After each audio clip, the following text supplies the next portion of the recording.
week on Africa Weekly. We focus on Nigeria, still straining beneath the weight of a 10-year-old conflict with Boko Haram that shows no sign of abating. And we take you to Kenya, which has been making strides with its anti-doping campaign aimed at reducing the number of athletes using performance-enhancing drugs. But first, a summary of the stories that made the headlines this week. Hundreds of protesters rallied in Khartoum on Monday after 6 demonstrators, including 5 Sudanese school students, were shot dead during a rally against shortages of bread and fuel. The protesters were killed in the central city of Al Obeid, which had remained largely quiet during the long months of demonstrations in the country. African Union mediator Mohamed El Hassan Lebat denounced the killings, but seemed positive about the outcome of Tuesday's talks between protest leaders and generals. What I can tell you is that after yesterday's meeting, the gap between the different sides, or at least between the Joint Committee, has shrunk considerably. The meeting was planned to discuss the remaining aspects of installing civilian rule after the two sides inked a power-sharing deal earlier this month. A year since the first cases of the latest outbreak of Ebola were recorded, and at least 2 people have died of the disease in the eastern democratic city of Goma, with at least 1 other case reported. The virus death toll has risen to more than 1,800, according to figures published on Wednesday.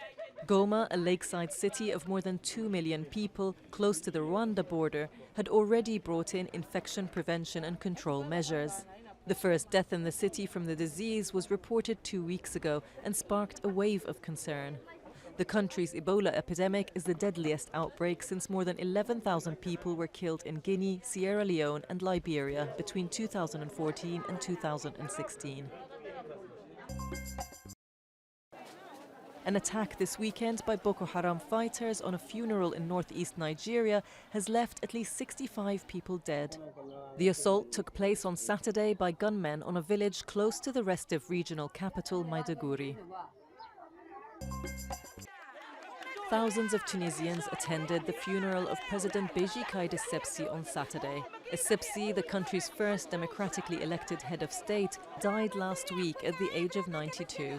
His death has triggered fears of political unrest in a country seen as a rare success story following the Arab Spring uprisings.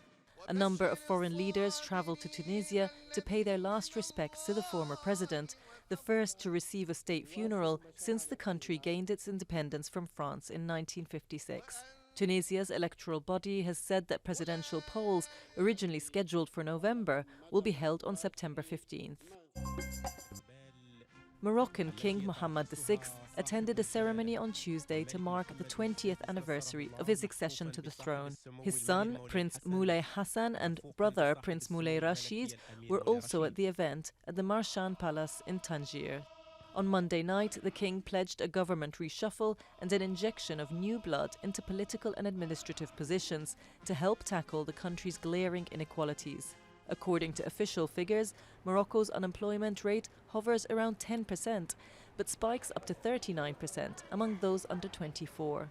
Access to quality healthcare remains problematic in rural areas, and education levels are low, with 1 in 3 Moroccans illiterate.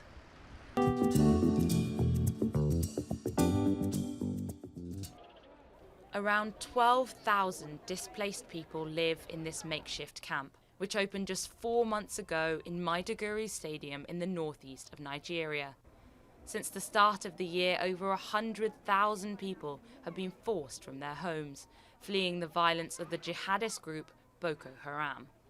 Fatima fled 5 years ago with her husband and 2 children. Now I'm in God's hands. If peace is restored one day and I'm told I can go back home, I'll go back to my village immediately. But time goes by and the situation isn't changing, so there's no way I can go home.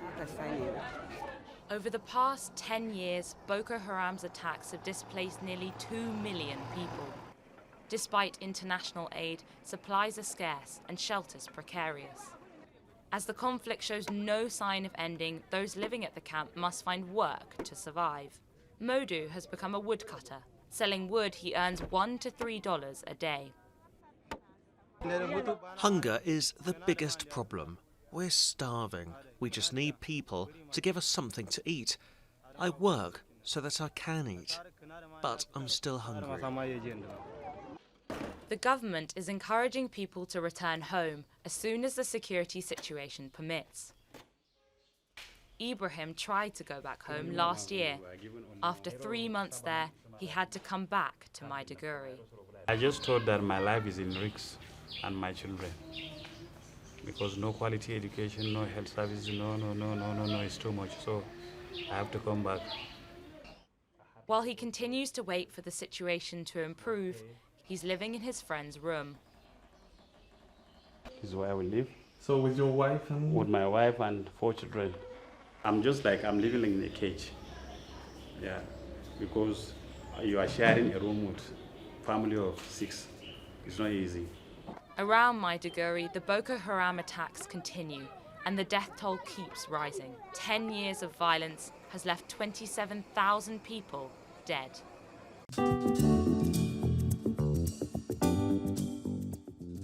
Kenya is well known for its legendary marathon runners, with the country accounting for 38 of the world's top 100 runners in 2019.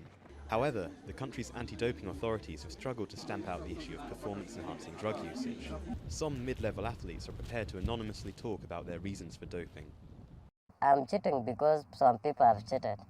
And that I can guarantee you that is 97% are cheating. Even for today, I can tell you big stars, they are running now. They are running, but they are not running clean. In recent years, a few big names in Kenyan athletics have tested positive. 2017 saw the fall from grace of Rio Olympics marathon champion Jemima Sumgong, and in 2018, 1500-metre Beijing gold medalist Asbel Kiprop went the same way. The Athletics Integrity Unit estimates that up to 1,000 Kenyans earn a living by competing in marathons across the globe. Some mid-level athletes say that they have no choice but to dope in order to compete with the best and earn a living to support their families. Because of my background, my poor background, I had to use it in order to earn a living. Because you cannot compete with people which are already using and expect to earn something reasonable. So I had to use. A World Anti-Doping Agency accredited blood testing laboratory was opened in Nairobi in 2018. For the first time, Kenya was able to create biological passports for about 40 of its most high-level athletes. But ahead of the team selection for the September World Athletics Championships in Doha, Kenya's Chief of Athletics is talking tough. We have joint efforts to make sure that we teach the athletes, we educate them, we tell them about the dangers of doping, and so forth and so on. We still have a few maybe who are not listening, but I can tell you, those who are not listening, they will never get away with it. The country hopes to take advantage of the Doha tournament to put the 2016 debacle behind them and give a more positive image of its over 4,000 high-level athletes.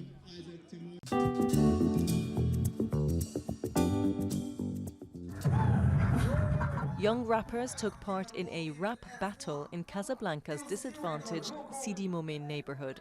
Their story inspired the latest film by Franco-Moroccan filmmaker Nabil Ayouch, Positive School, which is set in the cultural centre he founded.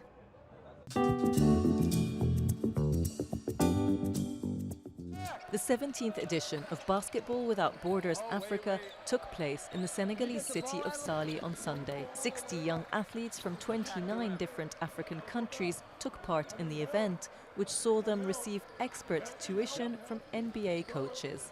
Not only is it just for the basketball experience, but the cultural experience and understanding the culture and the people here. And I just love it here. I really feel like a certain kind of freedom when I get here, and I can just be a basketball enthusiast and enjoy the game at the rawest level, and maybe help these kids get a little bit better. That's all from us at Africa Weekly. Until next week.